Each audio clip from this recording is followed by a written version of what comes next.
Hello friends, it's me, and today, are all Wagyu burgers overpriced? Let's check out food theory. Stop buying Wagyu burgers from the food theorists. Together, let's go. Last week I asked you to eat my balls. This week I'm asking you to beat the meat. Staying real brand friendly on this channel lately, clearly. But trust me, it is all for your benefit. You see, right now there's a conspiracy afoot when it comes to the way that we rate and order meat. You go to the supermarket and all you see are Prime logos. Not that Prime, I mean USDA Prime. All over the meat counter. Then there's choice, select, your meat's getting graded like it's school or something. Then you got yourself Wagyu on everything. Wagyu burgers, tacos, Wagyu pizza. And all of it is there as a means of confusing you, of getting more dollars out of your wallet. So today we're gonna save you the confusion by exposing to you some meat. Hello Internet, welcome to Food Theory, the channel. Hello Internet, welcome to Food Theory. That's always well done. And today, friends, I've got some beef with beef, specifically the conspiracy around Wagyu meat. Now, no doubt you've come across Wagyu at some point in your life. It's a word that's become associated with the cream of the crop as it comes to our carnivorous consumptions. Sorry. Japanese cow. Wagyu. But what exactly is Wagyu? Well, Wagyu just literally translates to Japanese cattle, and what makes Wagyu special is how incredibly attentive Japanese ranchers are to bloodlines, all in an effort to preserve the traits of each individual family tree. As such, a purebred cow in Japan has got to be genetically tied to one of 4 Japanese-born breeds: the Japanese brown, the Japanese polled, the Japanese shorthorn, or the most prevalent, the Japanese black. In total, so aka a lot of importance into having the pure genetics, purebred. Japanese Wagyu cattle population currently sits at just around 2.5 million steer, a super limited number, which is how the prestige and price for this stuff got to be so high. Each Wagyu cow can cost up to $30,000, compared to about $2,500 for a regular beef cow. And the price that you're paying for a typical steak of Wagyu can be upwards of $250 per pound, as opposed to something like 10 or 12. That said, but having said that, you do recognize that it's significantly cheaper if you eat Wagyu in Japan in comparison to eating Wagyu in other countries, because there's the shipping as well. It's different countries, so aka if you eat Wagyu in Japan, it's cheaper. Is Wagyu beef truly worth the hype? When I'm paying like 25 or 35 bucks for a Wagyu burger, is that really worth it? The answer is honestly expose some deep-seated lies that exist within the food industry that you as a consumer must know about. So let's just dispel some hype with knowledge in order to make you the true master of the meats. Now, there are a lot of misconceptions about Wagyu that we need to carve through today. First and foremost, despite it being seen as this prestigious ancient category of Japanese beef tradition, it's actually a fairly modern thing. You see, Japan was a vegetarian, or technically a pescatarian nation for over 1,000 years. Yeah, they have been eating a lot of fish for a long time ago. In the 6th and 7th centuries, Japan was being introduced to Buddhism through China and Korea. And in the year 675, Japan's 40th Emperor Tenmu enacted a law to prohibit the eating of animals to coincide with Buddhist beliefs. This, though, was overturned in the late 19th century during the Meiji Revolution, which saw a rise of Western influence and a fall of the Buddhist leadership. Why do I speed through all that history? Well, that right there shows you that Wagyu isn't some ancient tradition. The Wagyu that we're all familiar with today didn't really become a thing until the early 1900s, and didn't even start getting exported to other countries until the 1990s. Secondly, so having said that, right, you want to say that you have a long history? Technically, it's yes and no, because technically, hundreds plus years is also called long history. So. Wagyu has this association with cows that have been massaged out in the fields, where they listen to classical music all day, getting fed an exclusive diet of beer, all to get that most tender, flavorful meat. Again, this is just flat out wrong. Remember, It's all about genetics. It's purebred. It's like you're pure, this purely Chinese, purely Korean, purely Japanese, purely African, purebred. No, half-bred is worth value. The value of half-bred is significantly.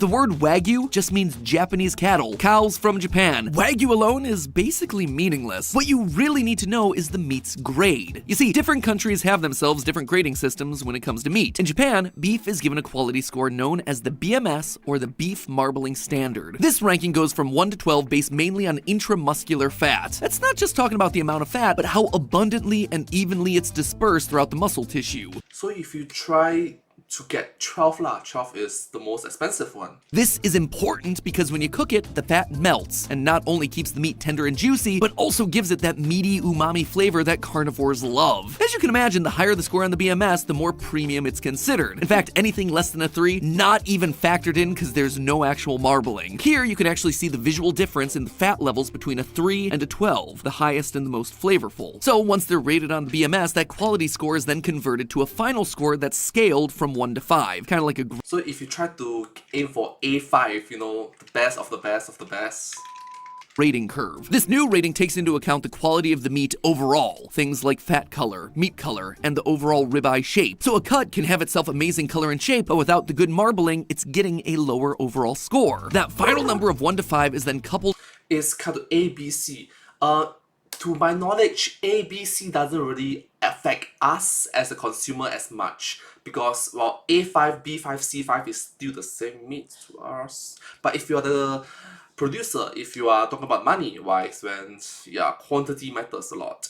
With a letter grade that rates the yield of the meat. In other words, how much meat they were actually able to get from the cow compared to its weight. A is giving you the highest yield at a 72% or higher, with B and C following. Ironically enough, this letter grade doesn't make that much of a difference to us as the consumer. It's actually more used by the producers and distributors when they're setting the price for the meat. And yet we all fixate on it because years of school education have primed us to always seek out the A's. In reality though, a Japanese Wagyu rated 5, A for average, regardless of the letter, is going to be getting you the top of the top ranked meat-loving experience. Though, let's just be clear here, it's all a matter of personal taste. I actually went to Japan a few years ago for part of a project, and as a birthday present to myself, celebrated with a true, genuine Wagyu A5 12 ranked steak, just so I could have the experience and judge it for myself. And I gotta be honest, I didn't like it. The flavor was a super rich umami, like a very nice high-quality steak, which you'd expect, but the texture was literally like eating meat-flavored. Bro, emotional damage, bro. Butter. You bite down and you get zero resistance. Your teeth That's what makes it good, so good. just pass right on through. I never realized how important meat actually having some chew to it was to me, but the disconnect between You ate a Christmas tree, so your opinion is invalid. Correct. You see, even your editor is. tasting this extreme umami only for me to bite down and pass through the equivalent of a boba ball of butter meat. It was weird and largely unpleasant. So it would seem like there can be too much of a good thing for some palates. Although, speaking of too much of a good thing, therein lies another problem with Wagyu. If you were paying attention earlier, something I said should have sparked your BS alarm. I said earlier that there are currently 2.5 million Wagyu cattle in Japan. But with the huge volume of Wagyu dishes that are currently being offered out there in the world, that number can't possibly be right, can it? I mean, Arby's just Yeah, it makes sense. Supply and demand. It just doesn't make sense. The numbers doesn't make sense. hopped on the bandwagon with their Wagyu steak burger. You really think they're serving meat to thousands of people that starts at $34 an ounce? And even if they were, do you think that's really being provided by those 2.5 million cows that are lounging around over in Japan? No, it's not. You see, the Wagyu in Wagyu isn't Wagyu. What you're eating at Arby's or Fuddruckers or even most steakhouses likely isn't Wagyu, or at least it's not Japanese. You see, in the 1990s, Japan started to export some of its cows to Australia and the US. And when Wagyu did finally reach the States, we did everything possible to multiply those bad boys as fast as we could. To the point that AKA they have a lot of intercourse, they bred a lot of offsprings. today we have almost 92 million Wagyu cattle compared to Japan's 2.5 million. But as you Alright, that's a lot of offsprings. That's a lot of offsprings. might expect, with such a huge number in just 2 decades, we tended to play pretty fast and loose with both our bloodlines and our rating systems. It's actually happened in the cattle industry before. Take, for instance, the most popular beef brand here in America, the Angus, which originated over in Scotland and now isn't even required by the USDA to have any genetic relation to the Aberdeen Angus from which it derives its name. No joke, all it needs to be sold as Angus here in the US is that it needs to look at least 51% black. As in, they just need to somewhat look like the Aberdeen Angus that they started as, and they'll say, yeah, you know what, good enough, and they'll just slap the label right on there. American Wagyu, Which can lead to a lot of problem with the standardization of it. Like, a lot of loopholes, a lot of scams involved.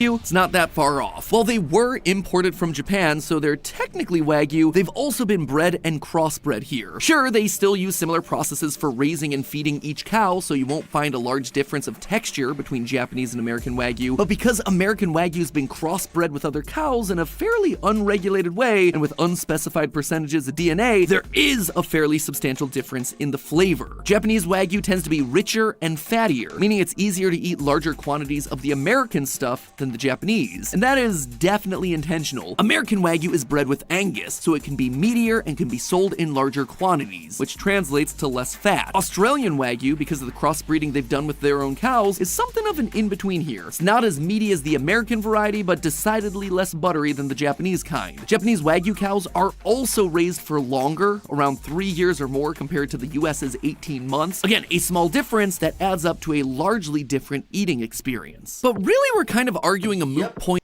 Yep, especially think about it. Mappa mentions decades have passed. So in human years, it's like my father's father upwards.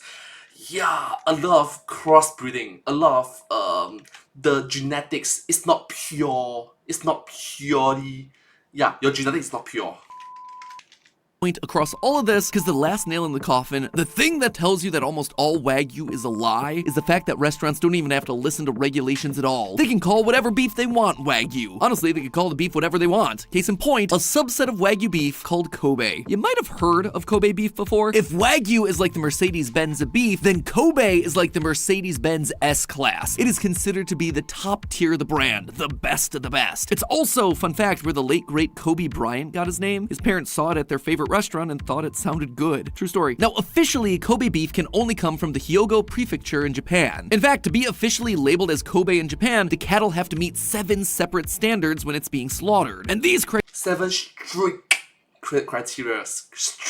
Criteria are strict, including things like being from a virgin cow at the time of slaughter. It has to have been born and raised in the prefecture. Its age and weight have to fall within certain boundaries at the time of slaughter, and also there's a mandatory high BMS rating. Kobe beef needs to score a marbling rating of 6 or higher on that 12-point scale, meaning that you're never gonna find an A3 Kobe beef. Now, as you might guess, with these high standards, only a few thousand cattle qualify as Kobe every year, roughly 3,000 to 5,000, and what's then imported to the US is only enough for 77 Americans' annual meat consumption. Not 77,000, 77. And yet dozens of restaurants are peddling Kobe sliders, Kobe hot dogs, and all of them are about as real as the Easter Bunny. So why is it that no one's stopping these restaurants from their bold-faced lies? Well, honestly, it's because no one in the US has to. Where Kobe beef is a registered trademark in Japan, the US, yeah, they don't recognize that trademark, which means that any old restaurant or fast food joint like Arby's or McDonald's, if they wanted to, could legally claim any meat as Kobe beef if they just wanted to overcharge you for it. They're just banking on customers not knowing any better and thinking that if it says Kobe beef on the menu, then it has to be Kobe beef. It's a pretty shady practice for a restaurant, but it can also be a pretty profitable one, considering it can make the difference between a $20 steak and an $80 one. The only Because you name it differently. Wow. The only line that restaurants aren't allowed to cross is to claim that they're selling the genuine article, real Kobe beef from Japan. There have been several class action lawsuits against restaurants on that particular basis. It is a murky line at best, considering that Kobe beef technically has to come from Japan, but not all consumers know that. In reality, there's only 8 authorized retailers in the US of Kobe beef. 8. And only 37 restaurants in the entire country have the certification to sell Kobe. Guess you could say that it's pretty rare. But perhaps the most ironic part of all of this are the dishes where Wagyu and Kobe are being shoved into. More often than not, you're seeing restaurants advertising things like Wagyu burgers, pizza, and hot dogs. But remember, a large part of the experience of the Wagyu is the texture and fattiness. By grinding the meat up to make a patty or shoving it into a casing, you lose the fat that is, the thing that you're seeking for. Absolutely destroy the marbling and texture that makes that meat so differentiated, so valuable. And then on top of that, all that flavorful fat, you're smashing it down into the griddle or the grill and melting it away before the deliciousness ever reaches your mouth. It'd be like buying a Ferrari just to drive it around in school zones. Which is why, in general, if you're seeing these meats advertised in anything other than a steak form, be wary. Best case, they're using the correct ingredient, they're just not doing it correctly. Worst and more likely, which no one will ever use, which no one will be so stupid to do that. Like, please don't. It's It's silly. It's a bit foolish.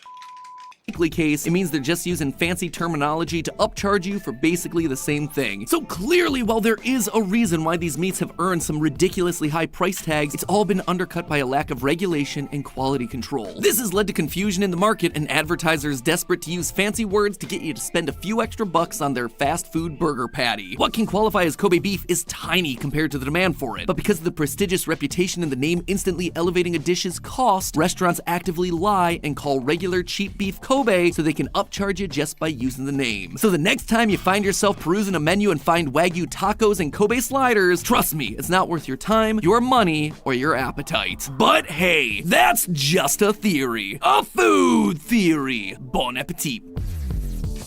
Well, thank you so much for watching this video. I hope you find this video quite interesting to watch. And yeah, something new to learn too. So thank you. Thank you so much, MacPie, for sharing this informative video and also quite enjoyable to watch as well. I find it entertaining to watch. So entertainment, thank you so much. Entertainment for the win. But hey, that's just a theory, a food theory. Bon appetit. And I hope to see you all in my next video. Thank you so much. Bye bye. Oh, subscribe. Thank you so much. Bye bye. Thank you.